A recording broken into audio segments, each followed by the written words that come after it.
বলে নবীর পর আর কোন নবী আসবে? এই বাংলাদেশের মধ্যে আমরা 94% মুসলমান, ঠিক নেই? এর মধ্যে একটা গোষ্ঠী আছে যারা আমার নবীকে শেষ নবী মানে না।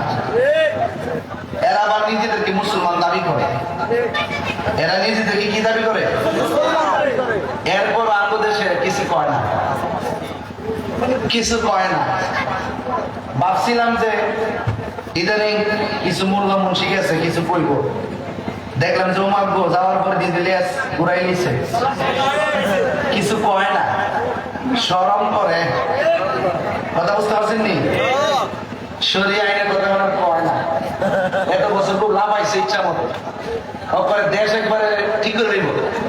তখন দিয়ে যে বান্ডার ভাইয়া মোটামুটি সংসদে যাই কিছু কথাবার্তা কর, রাত্রেবেলা করে একসাথে ডিনার করে।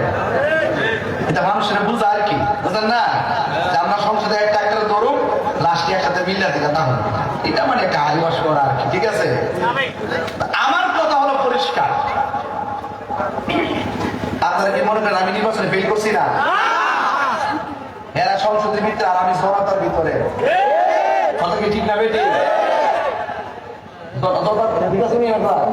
আমার মুখে জনতার এই যে আসি না নাই, তবে না যাইতে পারলো এখান থেকে বলি আমাদের কথাগুলো মানুষ বাংলাদেশ অনেক জায়গায় পৌঁছে।